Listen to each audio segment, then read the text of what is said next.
유럽 교육계가 혼란에 빠졌습니다. 150년 전통의 언어 평가 기준, 26개국 공통교육 프레임워크, 그 모든 게 흔들리기 시작했죠. 옥스퍼드도 소르본도 예측하지 못한 변수였습니다. 그런데 한국의 문제 하나가 갑자기 등장했습니다. 실험 아닌 실제 데이터로, 선언 아닌 수치로. 유럽 전역의 언어 연구소가 동시에 움직였고 교육부가 보고서를 다시 썼습니다. 그들의 100년 커리큘럼이 재설계되기 시작했습니다. 지금부터 유럽 언어 정책을 뒤흔든 한글의 충격 실화 시작합니다. 저는 유럽 고등교육 언어정책 비교 연구자입니다. 제 업무는 단순합니다. 각국 대학의 언어 교육 효율을 측정하고 공통 기준을 제시하는 일이죠. 지난 12년간 브뤼셀과 스트라스부르를 오가며 같은 질문을 반복했습니다. 어떤 문자가 학습자에게 가장 효율적인가? 답은 언제나 정해져 있었습니다. 라틴 문자입니다. 유럽 26개국이 공유하는 알파벳, 전 세계 70% 이상이 사용하는 표기 체계, 디지털 시대에도 가장 먼저 표준화된 문자죠. 저희는 이 문자를 중심으로 모든 언어 정책을 설계했습니다. 2016년 제네바 고등교육 정책 포럼에서였습니다. 독일 바이에른주 교육부 국장이 발표를 시작했죠. 라틴 문자는 학습 시간 대비 활용도가 가장 높습니다. 26개 기호로 유럽 전역을 커버합니다. 이보다 효율적인 시스템은 존재하지 않습니다. 박수가 터졌습니다. 프랑스 대표도 고개를 끄덕였고 이탈리아 연구진도 동의했습니다. 저 역시 이견이 없었죠. 유럽의 문자 질서는 견고했습니다. 우리는 확신했습니다. 라틴 문자 외에 다른 선택지는 없다고. 수백 년간 축적된 교육 인프라, 출판 시스템, 디지털 환경 모두 라틴 문자 기반이었으니까요. 하지만 그해 가을, 상황이 조금씩 이상해지기 시작했습니다. 핀란드 헬싱키 대학 언어교육연구소에서 보고서 한 장이 도착했죠. 비라틴 문자 학습자 그룹의 문해력 향상 속도가 예상보다 빠릅니다. 특히 음소 분석 능력에서 유의미한 차이가 관측됩니다. 저는 처음엔 오류라고 생각했습니다. 핀란드는 언어 교육 강국이지만 소수 언어 실험은 항상 변수가 많았으니까요.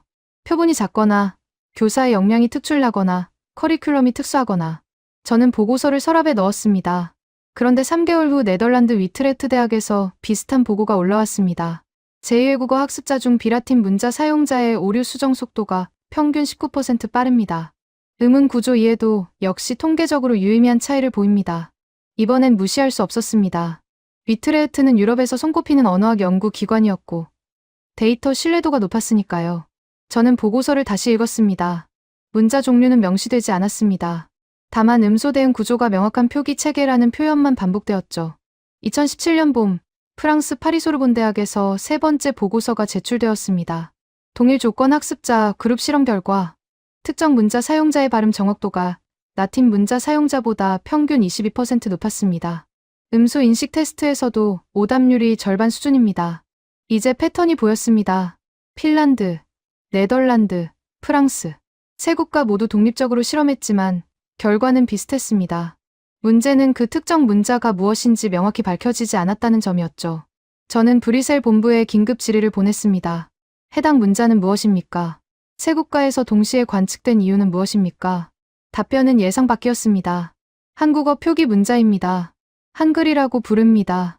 각국 대학이 독립적으로 제2외국어 교육 효율 연구 중 우연히 발견한 것으로 보입니다. 한글. 저는 그 이름을 들어본 적이 있었습니다. 유네스코가 문자 다양성 보존 목록에 올린 적 있는 아시아 문자 중 하나였죠.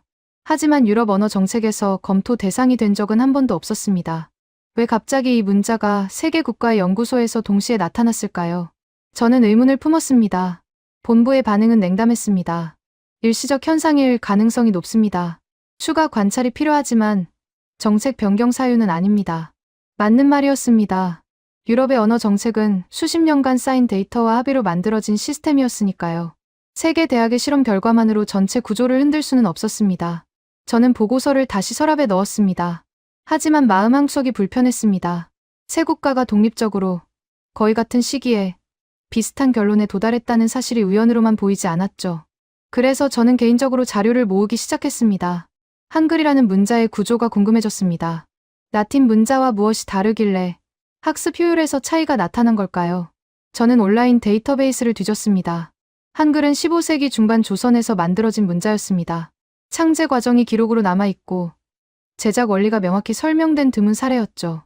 자음 14개, 모음 10개, 조합하면 수천 개 음절을 표기할 수 있다고 했습니다. 저는 처음엔 이해가 안 됐습니다. 24개 기호로 어떻게 수천 개를 만드나. 라틴 문자도 26개인데 효율이 더 높다는 게 말이 되나. 하지만 구조를 보는 순간 생각이 바뀌었습니다. 한글은 알파벳처럼 기호를 나열하는 방식이 아니었습니다. 자음과 모음을 조립해서 음절 단위로 묶는 방식이었죠. 예를 들어 한이라는 글자는 기역, 기역의 점 하나, 니은 3개 기호가 하나로 합쳐진 형태였습니다. 시각적으로는 한 글자처럼 보이지만 구조적으로는 3개 소리가 분해되어 있었죠. 이건 라틴 문자와 완전히 다른 설계였습니다. 라틴 문자는 A, B, C처럼 기호 자체가 하나의 소리 단위였습니다. 하지만 한글은 기역 하나가 그 소리를 나타내고 이게 다른 모음과 만나면 가, 고, 구처럼 변하는 구조였죠. 저는 메모를 남겼습니다.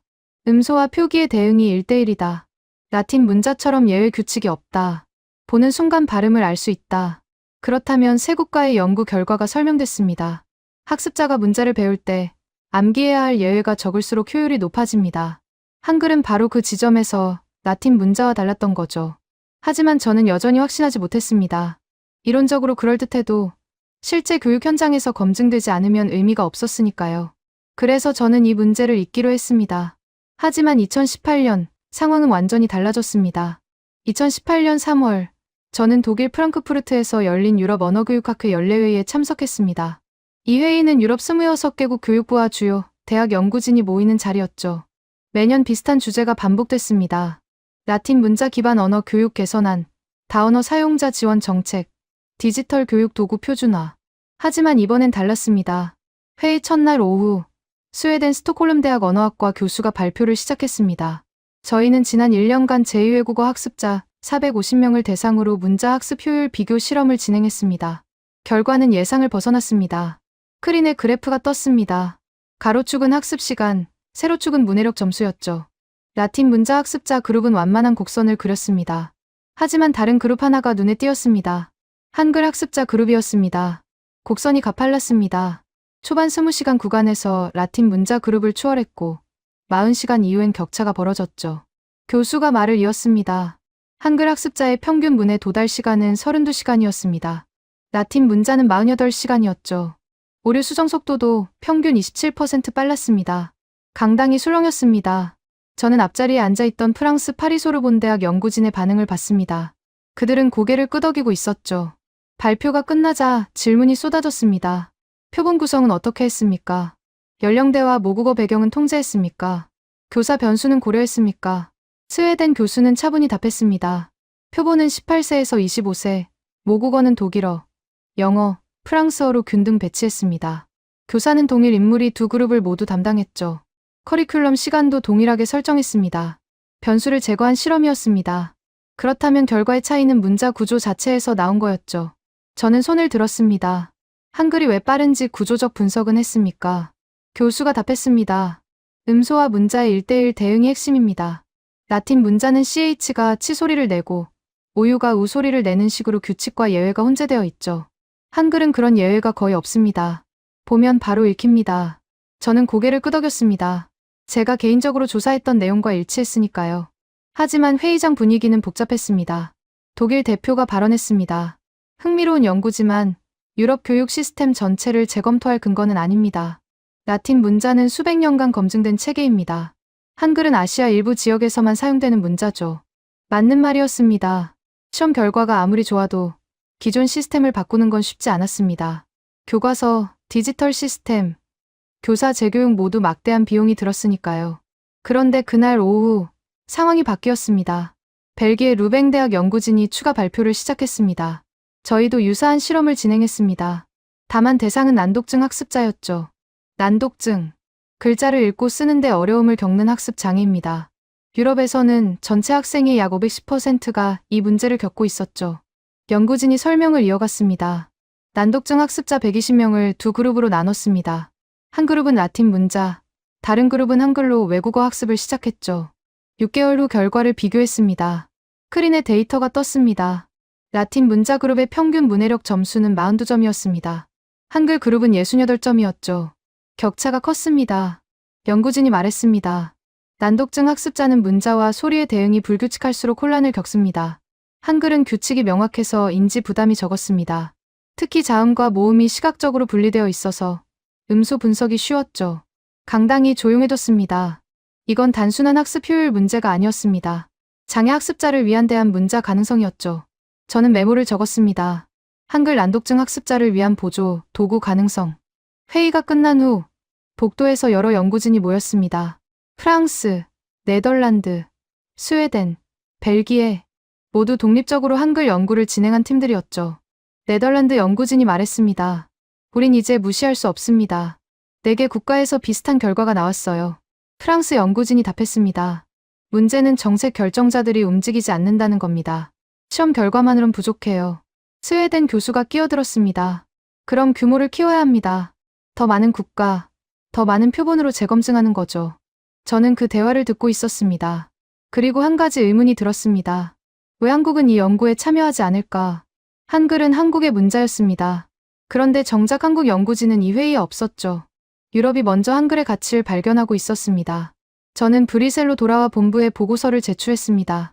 유럽 4개국에서 한글 학습 효율 관련 독립연구 결과가 일치했습니다. 추가 검증이 필요합니다. 본부의 답변은 여전히 신중했습니다.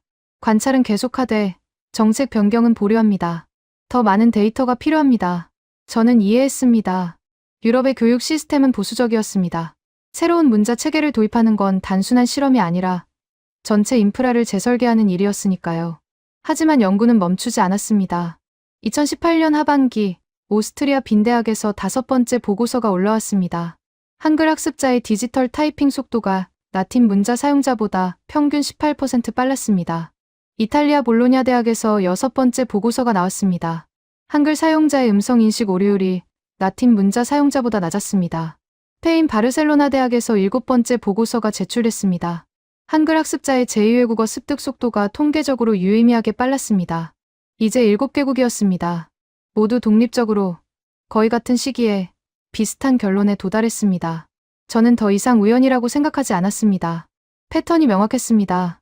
한글은 학습 효율, 장애 학습자 지원, 디지털 환경 적응 모든 면에서 라틴 문자와 다른 특성을 보였습니다. 하지만 유럽 교육 정책 당국은 여전히 움직이지 않았습니다. 그들은 더 많은 증거를 원했습니다. 그리고 그 증거는 예상치 못한 곳에서 나타났습니다. 2019년 1월, 저는 브뤼셀 본부에서 일상적인 보고서를 검토하고 있었습니다. 유럽 각국 대학의 언어 교육 현황, 학습자 통계, 교사 연수 프로그램 진행률. 매년 반복되는 루틴이었죠. 그런데 한 통의 이메일이 도착했습니다. 발신자는 인도네시아 자카르타 소재국립언어원이었습니다. 제목은 이랬습니다. 한글 기반 소수민족 문자 개발 프로젝트 결과 보고. 저는 처음엔 잘못 보낸 메일인 줄 알았습니다. 유럽 언어정책 자문단에 왜 인도네시아에서 연락이 오나. 게다가 한글이라는 단어가 또 등장했죠. 하지만 메일을 열어보는 순간 생각이 바뀌었습니다. 인도네시아는 700개 이상의 언어가 사용되는 나라였습니다. 그중 상당수는 문자가 없는 소수민족 언어였죠. 정부는 이들 언어를 보존하기 위해 표기 체계를 만들어야 했습니다. 문제는 방법이었습니다. 라틴 문자를 차용할 수도 있었습니다. 하지만 인도네시아 소수민족 언어는 자음과 모음 체계가 복잡했죠. 라틴 문자로는 표현이 어려웠습니다. 그래서 인도네시아 국립언어원은 2016년부터 한글 구조를 연구하기 시작했습니다. 메일에는 이렇게 적혀 있었습니다. 한글의 자모 조합 원리를 응용해 찌아찌아족 언어 표기 체계를 개발했습니다. 2018년부터 현지 초등학교 3곳에서 시범 교육을 진행했죠. 결과는 성공적이었습니다. 저는 첨부 파일을 열었습니다. PDF 보고서였습니다. 페이지를 넘기자 그래프와 사진이 나왔죠. 찌아찌아족 어린이들이 칠판 앞에 서 있었습니다. 칠판엔 한글과 비슷하지만 조금 다른 문자가 적혀 있었습니다. 자음과 모음이 조합된 형태였습니다. 보고서는 구체적이었습니다. 찌아찌아족 언어는 자음 19개, 모음 8개로 구성됩니다. 한글의 조합 원리를 적용해 새로운 문자 27개를 만들었죠. 학습자 평균 문해 도달 시간은 42시간이었습니다. 기존 라틴 문자 기반 표기법을 사용했을 때는 68시간이 걸렸습니다. 26시간 단축이었습니다. 저는 다음 페이지를 넘겼습니다. 교사 인터뷰가 실려 있었습니다. 아이들이 금방 배웠습니다. 자음과 모음이 눈에 보이니까 헷갈리지 않았죠. 라틴 문자로 가르칠 땐 발음 규칙을 외워야 했는데 이젠 그럴 필요가 없었습니다. 학부모 인터뷰도 있었습니다. 우리 언어가 사라질까 걱정했는데 이제 아이들이 글로 쓸 수 있게 됐습니다. 할머니 세대의 이야기를 기록할 수 있어요. 저는 보고서를 다 읽고 의자에 기댔습니다. 이건 유럽의 실험실 연구가 아니었습니다. 실제 현장에서 문자가 없던 언어를 한글 구조로 만들어서 교육까지 성공시킨 사례였죠. 저는 인도네시아 국립언어원에 답장을 보냈습니다. 보고서 잘 받았습니다. 추가 질문이 있습니다. 왜 한글 구조를 선택했습니까? 다른 문자 체계도 검토했습니까? 답장이 바로 왔습니다. 저희는 처음에 라틴 문자, 아랍 문자, 데바나가리 문자를 모두 검토했습니다. 하지만 찌아찌아족 언어의 음운 구조와 맞지 않았죠. 한글은 달랐습니다. 자음과 모음을 독립적으로 조합할 수 있어서 새로운 소리를 표현하기 쉬웠습니다. 저는 이 답변을 브뤼셀 본부에 전달했습니다. 그리고 회의를 요청했습니다. 인도네시아 사례는 한글의 실용성을 증명합니다. 유럽 내 소수민족 언어 보존 정책에도 적용 가능합니다. 본부는 신중했습니다. 인도네시아와 유럽은 상황이 다릅니다. 인도네시아는 문자가 없는 언어를 새로 만드는 거고, 유럽은 이미 문자가 있는 언어를 개선하는 겁니다. 맞는 말이었습니다. 하지만 저는 포기하지 않았습니다. 그렇다면 유럽 내 소수민족 언어부터 시작하면 됩니다. 예를 들어 사미족, 바스크족, 프리슬란트족. 이들 언어는 라틴 문자로 표기하지만 음운 구조가 복잡해서 학습이 어렵습니다. 본부는 검토하겠다고 답했습니다. 하지만 움직임은 느렸습니다. 그러던 중 2019년 4월 또 다른 소식이 들려왔습니다. 이번엔 아프리카였습니다. 케냐 나이로비 대학 언어학과에서 연락이 왔습니다. 저희는 스와힐리어와 루오족 언어를 대상으로 한글 기반 표기 체계 실험을 진행했습니다. 결과를 공유하고 싶습니다. 저는 보고서를 받았습니다. 케냐 연구진도 인도네시아와 비슷한 결론에 도달했습니다. 한글 구조가 아프리카 언어의 복잡한 자음 체계를 표현하는 데 유리하다는 거였죠. 저는 이 두 사례를 다시 본부에 보고했습니다. 한글은 더 이상 한국만의 문자가 아닙니다. 전 세계에서 응용 가능성을 확인하고 있습니다. 본부의 반응이 조금 바뀌었습니다. 유럽 소수민족 언어 보존 프로젝트의 한글 구조 응용을 시범적으로 검토하겠습니다. 작은 진전이었습니다. 하지만 저는 알고 있었습니다. 이건 시작에 불과하다는 걸. 그리고 2019년 여름, 결정적인 사건이 터졌습니다. 유네스코였습니다. 유네스코 세계문자연구소가 공식 보고서 하나를 발표했죠. 제목은 이랬습니다. 21세기 문자학습 효율 비교 연구 라틴, 한글, 아랍, 데바나가리 문자 분석. 저는 보고서를 다운로드했습니다. 380페이지 분량이었습니다. 요약본을 먼저 읽었습니다. 전 세계 42개국, 15,000명 학습자를 대상으로 4개 주요 문자 체계의 학습 효율을 비교했다. 결과, 한글은 평균 문해 도달 시간, 오류 수정 속도, 디지털 환경 적응력 모든 부문에서 가장 높은 점수를 기록했다. 숫자가 명확했습니다.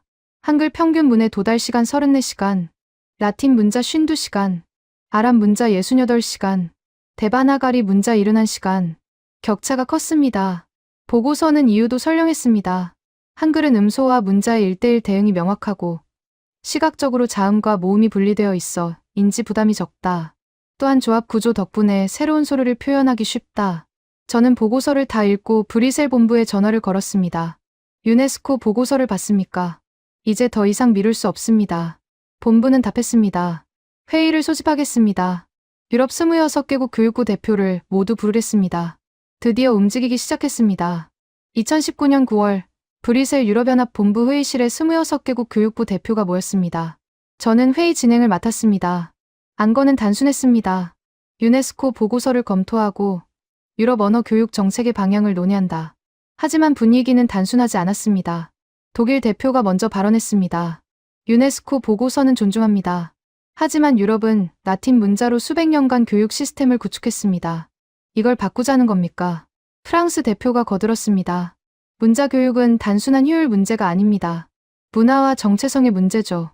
라틴 문자는 유럽 문명의 상징입니다. 맞는 말이었습니다. 문자는 단순한 도구가 아니었습니다. 역사와 문화가 담긴 유산이었죠. 하지만 저는 반론했습니다. 저희는 라틴 문자를 버리자는 게 아닙니다. 다만 소수민족 언어 보존, 장애 학습자 지원, 디지털 환경 적응 같은 특수 분야에서 한글 구조를 참고하자는 겁니다. 네덜란드 대표가 질문했습니다. 구체적으로 어떤 분야입니까? 저는 스크린에 자료를 띄웠습니다. 첫째, 난독증 학습자입니다. 벨기에 루뱅 대학 연구에서 한글은 라틴 문자보다 학습 효과가 26% 높았습니다. 둘째, 소수민족 언어입니다.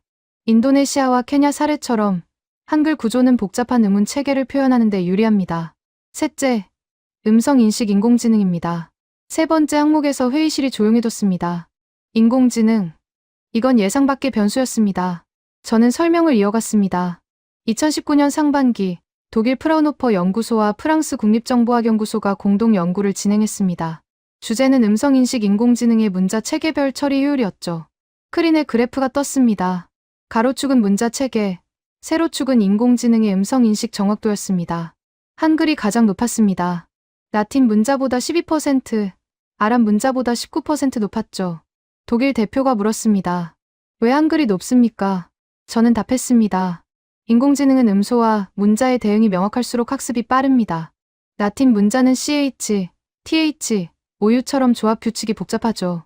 한글은 자음과 모음이 독립적으로 분리되어 있어서 인공지능이 패턴을 빠르게 학습합니다. 프랑스 대표가 끼어들었습니다. 그건 한국어 음성 인식에서만 해당되는 거 아닙니까? 저는 고개를 저었습니다.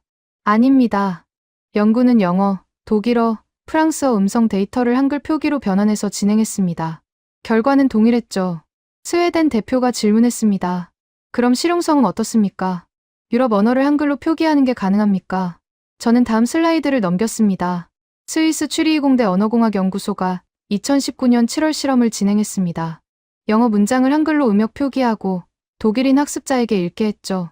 결과 발음 정확도가 라틴 문자 표기보다 평균 17% 높았습니다. 회의실이 술렁였습니다. 이탈리아 대표가 손을 들었습니다. 그럼 우리가 영어를 배울 때 한글로 쓰면 더 잘 배운다는 겁니까? 저는 답했습니다. 발음 측면에서는 그렇습니다. 한글은 소리를 시각적으로 정확히 표현하니까요. 물론 라틴 문자를 완전히 대체하자는 건 아닙니다. 다만 보조 도구로 활용할 수 있다는 겁니다. 벨기에 대표가 발언했습니다. 저는 난독증 학습자 지원 측면에서 찬성합니다. 루뱅대학 연구 결과를 직접 봤습니다. 효과가 명확했습니다. 핀란드 대표도 동의했습니다. 저희 헬싱키 대학도 비슷한 결론을 얻었습니다. 소수민족 언어 보존에도 활용 가능합니다. 분위기가 조금씩 바뀌고 있었습니다. 그런데 그때 예상치 못한 발언이 나왔습니다. 영국 대표였습니다. 저희 옥스퍼드 대학 언어학과가 최근 흥미로운 연구를 진행했습니다. 한글과 인공지능의 관계에 대한 건데요. 저는 긴장했습니다. 영국은 브렉시트 이후 유럽연합과 거리를 두고 있었습니다. 그런데 갑자기 한글 연구 결과를 꺼낸 거였죠. 영국 대표가 계속 말했습니다. 옥스퍼드 연구진은 구글, 아마존, 마이크로소프트의 음성인식 인공지능을 분석했습니다. 결과 한국어 음성인식 정확도가 영어보다 평균 8% 높았죠. 이유는 한글의 구조 때문이었습니다. 저는 놀랐습니다. 옥스퍼드까지 한글을 연구하고 있었다니. 영국 대표가 이어갔습니다. 문제는 이겁니다. 인공지능 시대의 문자 효율은 곧 경쟁력입니다. 만약 한글이 인공지능과 더 잘 호환된다면 우리는 뒤처질 수 있습니다. 회의실이 조용해졌습니다. 이건 단순한 교육 정책 문제가 아니었습니다. 기술 경쟁력의 문제였죠. 독일 대표가 다시 발언했습니다. 그렇다면 우리가 취해야 할 조치는 무엇입니까? 저는 준비한 제안서를 꺼냈습니다. 3가지 제안을 드립니다. 첫째, 유럽 공동 한글 연구센터를 설립합니다. 각국 대학과 연구소가 참여해서 한글의 언어학적, 기술적 가능성을 체계적으로 연구하는 거죠. 둘째, 난독증 학습자와 소수민족 언어 보존 프로젝트의 한글 구조를 시범 적용합니다. 셋째, 인공지능 음성인식 분야에서 한글 기반 알고리즘 개발을 지원합니다. 프랑스 대표가 물었습니다.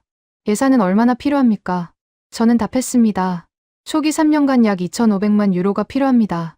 하지만 장기적으로 보면 난독증 학습자 지원과 인공지능 경쟁력 확보로 투자, 대비 효과가 클 겁니다. 네덜란드 대표가 찬성했습니다. 저는 지지합니다. 위트레흐트 대학도 참여하겠습니다. 스웨덴, 핀란드, 벨기에 대표도 손을 들었습니다. 하지만 독일과 프랑스는 여전히 신중했습니다. 독일 대표가 말했습니다. 한 가지 조건이 있습니다. 한국 정부와 협력해야 합니다. 한글은 한국의 문자니까요. 우리가 일방적으로 연구하는 건 적절하지 않습니다. 맞는 말이었습니다. 저는 고개를 끄덕였습니다. 한국 교육부와 국립국어원에 연락하겠습니다. 공동연구 협약을 제안하겠습니다. 회의는 그렇게 끝났습니다. 결론은 명확했습니다. 유럽은 한글을 더 이상 무시할 수 없었습니다. 교육 효율, 장애 학습자 지원, 인공지능 호환성, 모든 면에서 한글은 검토할 가치가 있었죠. 하지만 저는 알고 있었습니다. 진짜 변화는 지금부터였습니다.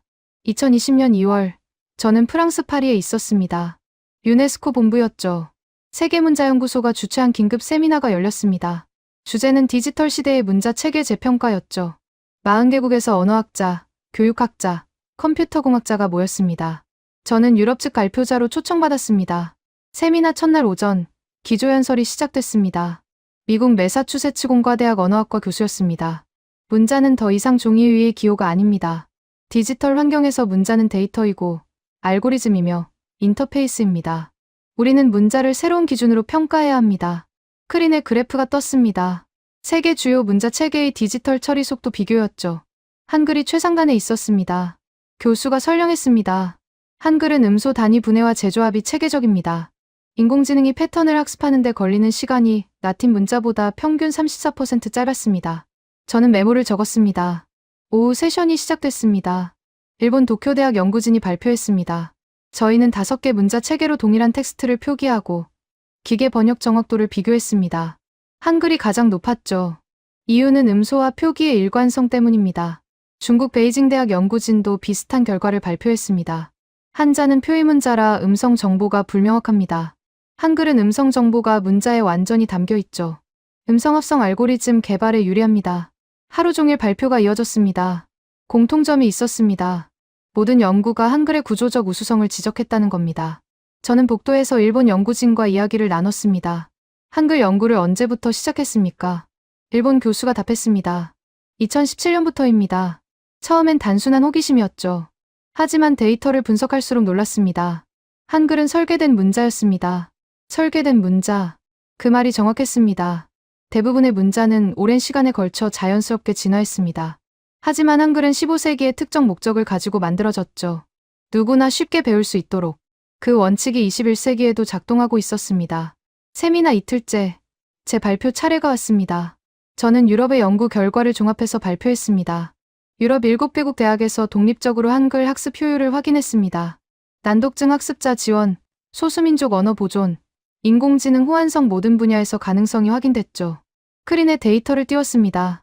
핀란드, 네덜란드, 프랑스, 스웨덴, 벨기에, 오스트리아, 이탈리아. 각국의 연구 결과가 일목요연하게 정리되어 있었습니다. 발표가 끝나자 질문이 쏟아졌습니다. 인도 연구진이 물었습니다. 유럽에서 실제로 한글을 교육과정에 도입할 계획입니까? 저는 답했습니다. 라틴 문자를 대체하는 건 아닙니다. 다만 특수 분야에서 보조 도구로 활용하는 방안을 검토 중입니다. 브라질 연구진이 질문했습니다. 남미에서도 적용 가능합니까? 저는 고개를 끄덕였습니다. 포르투갈어나 스페인어도 음소 구조가 복잡합니다. 한글 구조를 참고하면 학습 효율을 높일 수 있을 겁니다. 세미나가 끝난 후 복도에서 여러 연구진이 저에게 다가왔습니다. 유럽 공동연구센터가 설립되면 저희도 참여하고 싶습니다. 데이터를 공유해 주실 수 있습니까? 한국 연구진과 연결해 주실 수 있습니까? 저는 모든 명함을 받았습니다. 그리고 한 가지를 깨달았습니다. 이건 더 이상 유럽만의 문제가 아니었습니다. 전 세계가 한글의 구조를 주목하고 있었죠. 저는 브뤼셀로 돌아와 긴급 보고서를 작성했습니다. 유네스코 세미나 결과 한글에 대한 국제적 관심이 급증하고 있습니다. 유럽이 선제적으로 연구를 주도하지 않으면 주도권을 잃을 수 있습니다. 본부는 즉시 회의를 소집했습니다. 3월 초 브뤼셀에서 두 번째 26개국 회의가 열렸습니다. 이번엔 분위기가 달랐습니다. 독일 대표가 먼저 발언했습니다. 저희 프라운호퍼 연구소가 추가 실험을 진행했습니다. 한글 기반 음성 인식 알고리즘의 학습 속도가 기존 방식보다 평균 28% 빨랐습니다. 프랑스 대표도 보고했습니다. 파리 소르본 대학이 난독증 학습자 200명을 대상으로 6개월간 한글 보조 교육을 실시했습니다. 분해력이 평균 31% 향상됐습니다. 네덜란드, 스웨덴, 벨기에에서도 비슷한 결과가 보고됐습니다. 저는 제안했습니다. 이제 시범 사업을 시작해야 합니다. 유럽 5개국에서 동시에 한글 구조 기반 교육 프로그램을 운영하는 겁니다. 독일 대표가 물었습니다. 어떤 분야부터 시작합니까? 저는 답했습니다. 난독증 학습자 지원이 최우선입니다. 효과가 이미 검증됐고 사회적 필요성도 명확하니까요. 다음은 소수민족 언어 보존입니다. 사미족, 바스크족, 프리슬란트족 언어의 한글 구조를 적용하는 겁니다. 투표가 진행됐습니다. 26개국 중 22개국이 찬성했습니다. 결정이 내려졌습니다. 유럽 공동 한글 연구 프로젝트가 공식 출범하는 순간이었죠. 저는 회의가 끝난 후 창밖을 바라봤습니다. 브뤼셀의 하늘은 흐렸지만 제 마음은 맑았습니다. 2016년 핀란드 헬싱키 대학에서 시작된 작은 의문이 4년 만에 유럽 전체를 움직이는 프로젝트가 됐습니다. 한글은 더 이상 한국만의 문자가 아니었습니다. 세계가 주목하는 구조였습니다. 그리고 저는 확신했습니다. 이건 시작에 불과하다고. 2020년 9월, 저는 핀란드 헬싱키에 있었습니다. 유럽 공동 한글 연구 프로젝트의 첫 번째 시범학교였죠. 헬싱키 외곽의 한 초등학교였습니다. 난독증 학습자 24명이 참여하는 프로그램이었습니다. 저는 교실 뒤편에 앉아 수업을 관찰했습니다. 교사가 칠판에 한글 자음을 적었습니다. 기역, 니은, 디귿, 리을. 아이들이 따라 읽었습니다. 처음엔 어색했습니다. 낯선 기호였으니까요. 하지만 10분이 지나자 달라졌습니다. 교사가 모음을 추가했습니다. 기역에 아를 붙이면 가, 오를 붙이면 고. 아이들의 눈빛이 달라졌습니다. 한 학생이 손을 들었습니다. 선생님, 이거 레고 같아요. 조립하는 거잖아요. 교사가 웃었습니다. 맞아요. 한글은 조립하는 문자예요. 저는 메모를 적었습니다. 학습자들이 한글을 시각적 패턴으로 인식하고 있음.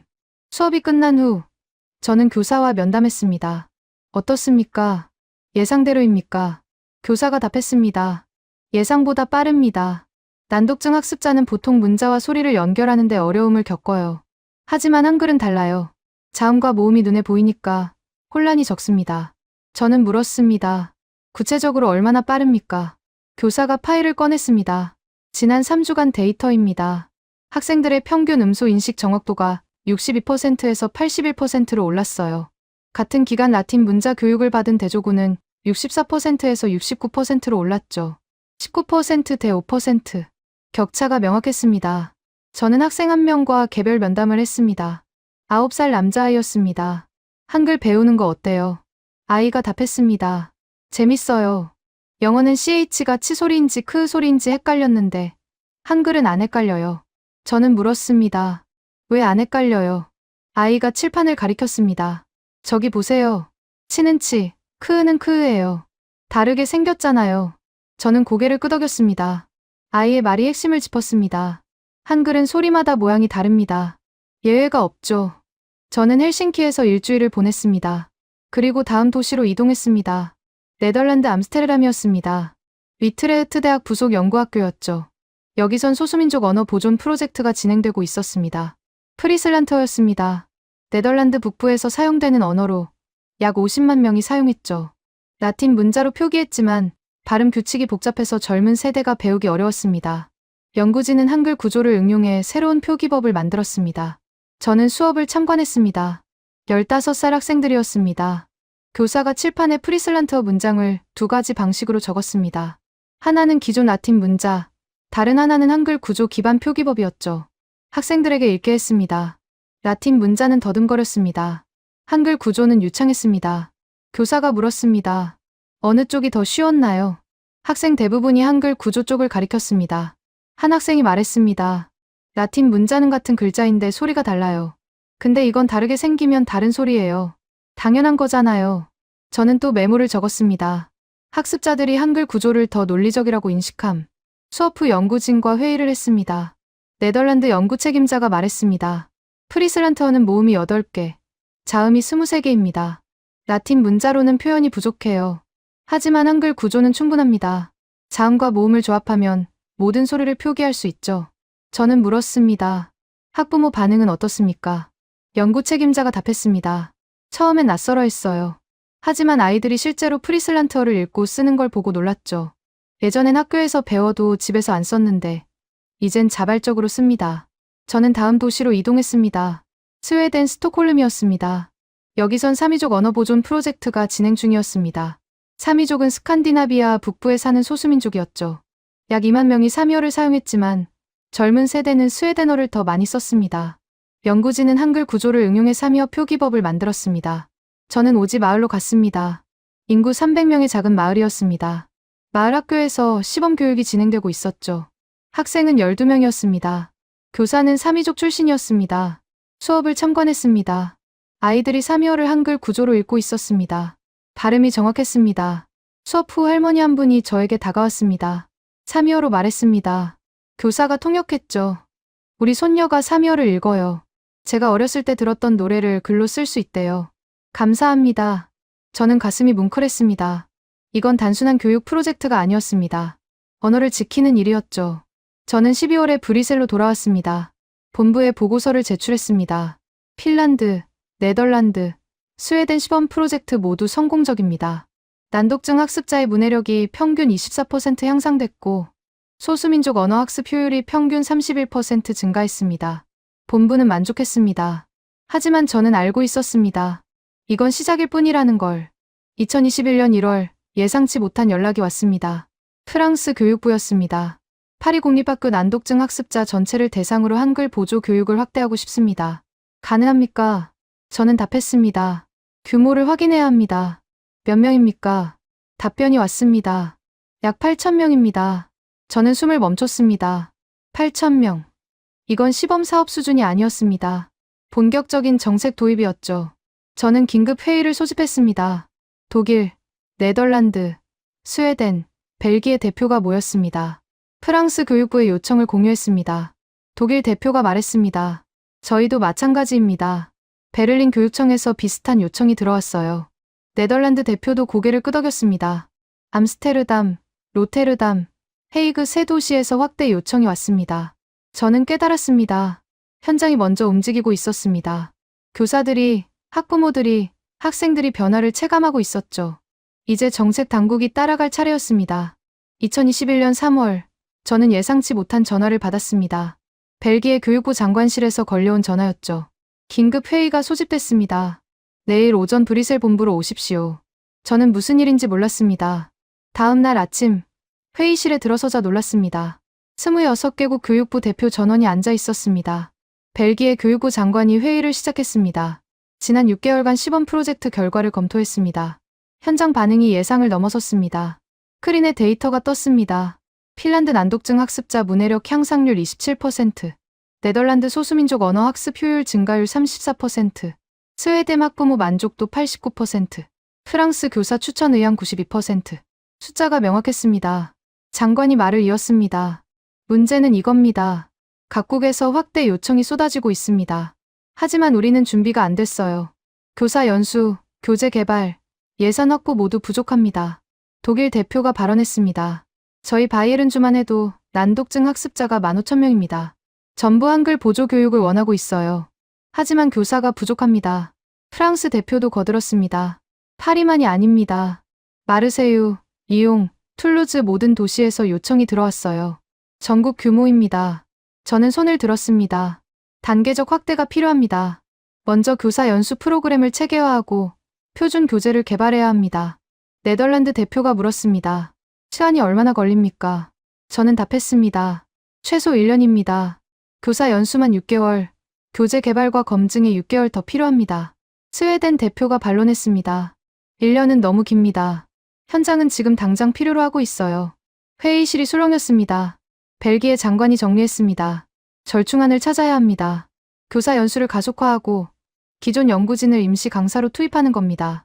저는 고개를 끄덕였습니다. 가능합니다. 각국 대학 연구진이 협력하면 6개월 안에 1차 연수를 마칠 수 있습니다. 투표가 진행됐습니다. 26개국 전원이 찬성했습니다. 결정이 내려졌습니다. 유럽 공동한글 교사 연수 프로그램이 즉시 시작되는 순간이었죠. 저는 회의가 끝난 후 각국 연구진에게 연락했습니다. 핀란드 헬싱키 대학, 네덜란드 위트레흐트 대학, 프랑스 파리 소르본 대학, 독일 프라우노퍼 연구소 모두 협력하겠다고 답했습니다. 2021년 5월 첫 번째 교사 연수가 시작됐습니다. 브뤼셀 교육연수원이었습니다. 120명의 교사가 모였습니다. 독일, 프랑스, 네덜란드, 벨기에, 스웨덴에서 왔죠. 저는 개회사를 했습니다. 여러분은 유럽 교육 역사의 새로운 장을 쓰고 계십니다. 한글 구조를 이해하고 이를 학습자에게 전달하는 첫 세대입니다. 연수는 3주 과정이었습니다. 첫 주는 한글 구조 이론이었습니다. 자음과 모음의 조합 원리, 음소와 문자의 대응 관계, 시각적 분해와 제조합 메커니즘. 교사들은 열심히 메모했습니다. 둘째 주는 교수법이었습니다. 난독증 학습자에게 어떻게 접근할 것인가, 소수민족 언어에 어떻게 응용할 것인가, 디지털 도구를 어떻게 활용할 것인가. 실습이 포함됐습니다. 교사들이 서로 학생 역할을 하며 수업을 연습했죠. 셋째 주는 현장 적용이었습니다. 브뤼셀 인근 학교에서 실제 학생들을 대상으로 시범 수업을 했습니다. 저는 모든 수업을 참관했습니다. 한 교사가 기억에 남았습니다. 독일에서 온 40대 여교사였습니다. 20년간 난독증 학습자를 가르쳤다고 했죠. 그녀가 말했습니다. 저는 처음엔 회의적이었어요. 새로운 방법론이 또 나왔구나. 이번에도 비슷하겠지 생각했죠. 하지만 달랐습니다. 저는 물었습니다. 무엇이 달랐습니까? 그녀가 답했습니다. 아이들의 눈빛이요. 보통 난독증 학습자는 문자 수업 시간에 위축돼요. 자신이 못한다는 걸 아니까요. 하지만 한글 구조로 가르치니까 달라졌어요. 할 수 있다는 자신감이 생긴 겁니다. 저는 고개를 끄덕였습니다. 그게 핵심이었습니다. 한글 구조는 단순히 학습 효율만 높이는 게 아니었습니다. 학습자의 자존감을 회복시켰죠. 연수가 끝난 후 교사들은 각자 나라로 돌아갔습니다. 그리고 현장에 투입됐습니다. 저는 3개월마다 각국을 순회하며 진행 상황을 점검했습니다. 2021년 9월 독일 베를린에 갔습니다. 한 공립학교였습니다. 난독증 학습자 45명이 한글 보조 교육을 받고 있었죠. 교실을 들어서자 아이들이 한글을 쓰고 있었습니다. 독일어 단어를 한글로 음역 표기하는 연습이었습니다. 한 학생이 칠판에 나와 슈를 한글로 적었습니다. 슈레. 정확했습니다. 교사가 칭찬했습니다. 아주 잘했어요. 이제 영어로도 해볼까요? 학생이 스쿨 한글로 적었습니다. 스쿨. 역시 정확했습니다. 저는 교사에게 물었습니다. 얼마나 걸렸습니까? 교사가 답했습니다. 이 학생은 3개월 전만 해도 독일어 철자를 거의 못 썼어요. 슈레를 에스치아우레로 적곤 했죠. 하지만 한글로 소리를 시각화하는 연습을 하니까 철자 개념을 이해하기 시작했어요. 저는 프랑스 리옹으로 이동했습니다. 여기선 소수민족 언어 프로젝트가 진행 중이었습니다. 브르타뉴어였습니다. 프랑스 서부에서 사용되는 켈트어족 언어였죠. 연구진이 한글 구조를 응용해 브르타뉴어 표기법을 개발했습니다. 학교에 가자 학생들이 브르타뉴어 노래를 부르고 있었습니다. 가사가 칠판에 한글 구조로 적혀 있었죠. 노래가 끝난 후 한 학생이 말했습니다. 할머니가 이 노래 부르시는 건 들었는데 글로 본 건 처음이에요. 이제 제가 쓸 수 있어요. 저는 가슴이 또 뭉클했습니다. 언어가 살아나고 있었습니다. 2021년 12월 저는 브뤼셀로 돌아와 연말 보고서를 작성했습니다. 2021년 한 해 동안 유럽 5개국에서 약 12,000명의 학습자가 한글 구조 기반 교육을 받았습니다. 난독증 학습자의 평균 문해력은 28% 향상됐고 소수민족 언어 학습자의 언어 유지율은 41% 증가했습니다. 본부는 만족했습니다. 하지만 저는 알고 있었습니다. 아직 해야 할 일이 많다는 걸. 2022년이 되자 새로운 요청이 들어왔습니다. 이번엔 동유럽이었습니다. 폴란드, 체코, 헝가리, 루마니아에서 한글 연구에 관심을 보이기 시작했죠. 저는 본부에 제안했습니다. 유럽 전역으로 확대해야 합니다. 서유럽만이 아니라 동유럽, 남유럽 모두 포함해야 합니다. 본부는 동의했습니다. 하지만 한 가지 조건을 달았습니다. 이제 한국과 공식적으로 협력해야 합니다. 한글은 한국의 문자니까요. 일방적으로 연구만 할 수는 없습니다. 저는 고개를 끄덕였습니다. 맞는 말이었습니다. 2022년 10월, 저는 스위스 제네바에 있었습니다. 유네스코 본부였죠. 세계 언어 다양성 포럼이 열렸습니다. 85개국에서 언어학자, 교육학자, 정책 입안자가 모였습니다. 저는 유럽 측 발표자로 초청받았습니다. 강당에는 500명이 넘는 청중이 앉아 있었습니다. 저는 연단에 섰습니다. 저는 2016년부터 한글 구조를 연구해왔습니다. 처음엔 핀란드 한 대학의 작은 보고서였죠. 하지만 6년이 지난 지금 유럽 12개국에서 약 3만 명이 한글 구조 기반 교육을 받고 있습니다. 스크린에 지도가 떴습니다. 유럽 전역에 점이 찍혀 있었습니다. 각 점은 한글 구조 교육이 진행되는 학교였죠. 저는 설명을 이어갔습니다. 이 점들은 단순한 위치가 아닙니다. 각각의 점 뒤에는 학습자가 있고 교사가 있고 변화가 있습니다. 다음 슬라이드로 넘어갔습니다. 독일 베를린의 9살 난독증 학습자였습니다. 이 학생은 2년 전만 해도 자기 이름조차 제대로 쓰지 못했습니다. 하지만 한글 구조로 음소를 시각화하는 훈련을 받은 후 지금은 책을 읽습니다. 청중이 조용히 듣고 있었습니다. 다음 슬라이드였습니다. 프랑스 브르타뉴의 12살 학생이었습니다. 이 학생은 할머니의 언어를 글로 쓸 수 있게 됐습니다. 사라져가던 언어가 이 아이를 통해 다음 세대로 전달됩니다. 저는 마지막 슬라이드로 넘어갔습니다. 숫자들이었습니다. 난독증 학습자, 평균 문해력 향상률 26%, 소수민족 언어 학습 효율 증가율 38%, 학부모 만족도 87%. 교사 재교육 참여 의향 91%. 저는 말했습니다. 한글이 특별한 이유는 효율 때문만이 아닙니다. 포용성 때문입니다. 누구나 배울 수 있도록 설계된 구조이기 때문이죠. 발표가 끝나자 박수가 터졌습니다. 질의응답 시간이었습니다. 아프리카 케냐 대표가 손을 들었습니다. 아프리카에서도 적용 가능합니까? 저희는 수백 개 언어가 있지만 대부분 문자가 없거나 불완전합니다. 저는 답했습니다. 가능합니다. 인도네시아 찌아찌아족 사례가 증명했죠. 한글 구조는 새로운 언어에 맞춰 조정할 수 있습니다. 남미 브라질 대표가 질문했습니다. 포르투갈어에도 적용할 수 있습니까? 저는 고개를 끄덕였습니다. 유럽에서 이미 여러 언어에 적용했습니다. 핵심은 음소와 문자의 대응을 명확히 하는 거죠. 언어가 달라도 원리는 같습니다. 동남아시아 베트남 대표도 손을 들었습니다. 베트남어는 성조가 있습니다. 한글 구조로 표현 가능합니까? 저는 답했습니다. 성조 표기는 추가 연구가 필요합니다. 하지만 자음과 모음 구조는 충분히 적용 가능합니다. 포럼이 끝난 후 복도에서 수십 명이 제게 다가왔습니다. 명함을 건네며 협력을 제안했죠. 아프리카, 남미, 동남아시아, 중동, 전 세계가 한글 구조에 관심을 보이고 있었습니다. 저는 브뤼셀로 돌아와 보고서를 작성했습니다. 유네스코 포럼 결과 한글 구조에 대한 국제적 관심이 급증하고 있습니다. 유럽은 이미 선두적 위치에 있습니다. 지금까지의 연구와 교육 경험을 체계화해야 합니다. 본부는 동의했습니다. 2023년 3월 유럽 공동 한글 연구센터가 정식 출범했습니다. 벨기에 브뤼셀에 위치했습니다. 12개국 대학과 연구소가 참여했죠. 저는 초대 센터장으로 임명됐습니다. 개소식 날 저는 연설했습니다. 이 센터는 단순한 연구기관이 아닙니다. 언어 평등을 실현하는 공간입니다. 문자 때문에 배제되는 사람이 없도록, 언어 때문에 사라지는 문화가 없도록 만드는 곳입니다. 센터의 첫 번째 프로젝트는 교재 표준화였습니다. 각국에서 사용되던 한글 구조 교육 자료를 통합하고 유럽 공통 표준을 만드는 작업이었죠. 두 번째 프로젝트는 교사 연수 확대였습니다. 2023년 한 해 동안 약 800명의 교사가 연수를 받았습니다. 독일, 프랑스, 네덜란드, 스웨덴, 벨기에뿐 아니라 이탈리아, 스페인, 폴란드에서도 참여했습니다. 세 번째 프로젝트는 디지털 도구 개발이었습니다. 한글 구조를 활용한 음성 인식 알고리즘, 자동 번역 시스템, 학습 애플리케이션, 기술 기업들도 관심을 보이기 시작했습니다. 2023년 11월, 저는 또 한 번 놀라운 소식을 들었습니다. 노르웨이 오슬로 대학에서 연락이 왔습니다. 저희 대학이 유럽 최초로 한글 구조 언어학 석사 과정을 개설합니다. 학생 모집에 50명 정원에 230명이 지원했습니다. 저는 숨을 멈췄습니다. 석사 과정. 이제 한글 구조는 단순한 교육 도구를 넘어 학문 분야가 되고 있었습니다. 2024년 1월, 저는 다시 제네바에 갔습니다.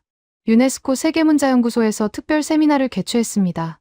주제는 21세기 문자 평등과 접근성이었죠. 저는 기조연설을 했습니다. 2016년 저는 한글을 몰랐습니다. 하지만 데이터가 제 시선을 바꿨죠. 한글은 효율의 문제가 아니라 철학의 문제였습니다. 누구나 배울 수 있어야 한다는 15세기 조선의 이상이 21세기 유럽에서 실현되고 있습니다. 청중석에는 세계 각국 연구진이 앉아 있었습니다. 저는 계속 말했습니다. 한글 구조가 알려준 것은 단순합니다. 문자는 권력이 아니라 도구여야 한다는 것. 복잡함이 아니라 명확함이 진짜 가치라는 것. 배제가 아니라 포용이 미래라는 것. 발표가 끝나자 기립박수가 나왔습니다. 저는 무대에서 내려와 창밖을 바라봤습니다. 제네바의 겨울하늘이 보였습니다. 저는 8년 전을 떠올렸습니다. 핀란드 헬싱키 대학의 보고서 한 장. 그때 저는 그게 뭘 의미하는지 몰랐습니다. 하지만 이제 알았습니다. 한글은 한국에서 만들어진 문자였지만 그 구조는 보편적이었습니다. 소리를 담는 방식, 배우는 과정, 활용하는 영역 모두 국경을 넘어섰죠. 2024년 12월, 저는 브뤼셀 연구센터 사무실에 앉아 있었습니다. 책상 위에는 각국에서 보내온 보고서가 쌓여 있었습니다. 독일 2024년 난독증 학습자 45,000명, 대상 교육 완료. 프랑스 소수민족 언어 보존 프로젝트 12개 진행 중. 네덜란드 한글 구조, 기반 음성 인식 기술 상용화. 스웨덴 국가교육과정의 한글 구조 교수법 정식 포함. 폴란드 2025년부터 교사 연수 의무화. 저는 보고서를 읽으며 생각했습니다. 이건 끝이 아니라 시작이라고. 한글 구조가 열어준 가능성은 아직 다 탐구되지 않았습니다. 인공지능, 음성 인식, 자동 번역, 언어 보존. 모든 분야에서 한글 구조는 새로운 관점을 제시하고 있었죠. 저는 컴퓨터를 켰습니다. 그리고 새로운 연구 제안서를 쓰기 시작했습니다. 제목은 이랬습니다.